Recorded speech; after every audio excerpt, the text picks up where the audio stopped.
C'est quoi un film d'auteur? Le cinéma, c'est un peu comme une langue, et comme toute autre langue, il y a différentes façons de s'exprimer. Alors on connaît bien les blockbusters, vous savez ces énormes films à gros budget qui visent à plaire au plus grand nombre, avec des effets spéciaux absolument spectaculaires. Et à l'opposé de ce cinéma qu'on va qualifier de grand public, il y a ce qu'on appelle les films d'auteur. Mais alors c'est quoi un film d'auteur? Pour faire simple, c'est un film où le réalisateur ou la réalisatrice est maître de tout ce qu'il ou elle fait. Donc contrairement à un film de studio où il y a des décisions qui peuvent être prises par des producteurs ou par des financiers pour satisfaire les attentes du marché, le film d'auteur y suit une trajectoire qui est beaucoup plus personnelle. C'est l'artiste qui décide de tout, du scénario à la manière de filmer, en passant par la direction des acteurs et même parfois par la musique. Prenons un exemple. Imaginez un peintre qui réalise une toile sans que personne lui dise quoi faire. La toile, c'est sa vision, c'est son monde et son interprétation.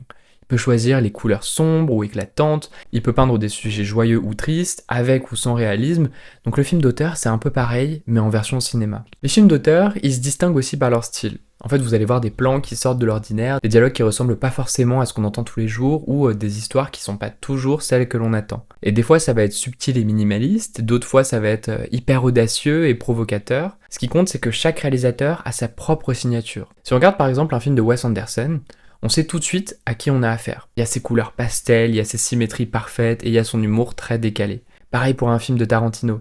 On a des dialogues tranchants, on a une certaine violence qui est hyper stylisée et une bande-son qui est toujours très marquante. En fait, je crois que le cinéma d'auteur, c'est l'expression d'une personnalité, d'une sorte de vision. Justement, le réalisateur cherche pas forcément à plaire à tout le monde, mais à exprimer sa vision et à faire ressentir, à faire réfléchir, ou simplement à partager une expérience. Ça peut parler de solitude, ça peut parler de quête d'identité, de critique sociale, de l'absurdité de la vie, ou de tout autre sujet qui touche personnellement l'auteur. D'ailleurs, pour parler d'un autre point, contrairement à ce qu'on pourrait penser, un film d'auteur, c'est pas forcément un petit film tourné avec un tout petit budget. Certains films d'auteur ont des énormes moyens. On peut par exemple penser à Christopher Nolan. Même si ces films sont des énormes blockbusters, c'est aussi des films d'auteur parce qu'il conserve une liberté artistique absolument énorme et qu'il impose sa vision sur l'ensemble du processus de création. Et enfin, je dirais aussi qu'il y a une relation particulière entre un film d'auteur et son public. En fait, les spectateurs de films d'auteur, c'est souvent des amateurs de cinéma qui cherchent quelque chose de plus qu'un simple divertissement. Ils veulent être bousculés, ils veulent être émus, ils veulent être transportés,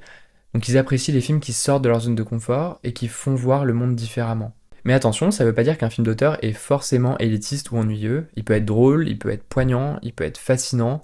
En gros, ce que je veux dire, c'est qu'il peut plaire à un large public tout en restant profondément personnel. Ce qui compte, c'est cette sincérité artistique, c'est cette volonté de partager quelque chose de vrai, d'unique et d'authentique. Alors la prochaine fois que vous verrez un film un peu différent des autres, un film où vous ressentirez la patte particulière du réalisateur, vous saurez que vous êtes juste face à un film d'auteur. C'est un cinéma qui mérite qu'on s'y arrête, qu'on prenne le temps de le découvrir, de l'apprécier, et peut-être même d'en discuter autour d'un café. Parce qu'après tout, le cinéma, c'est aussi ça, réfléchir, échanger, bien au-delà du générique de fin.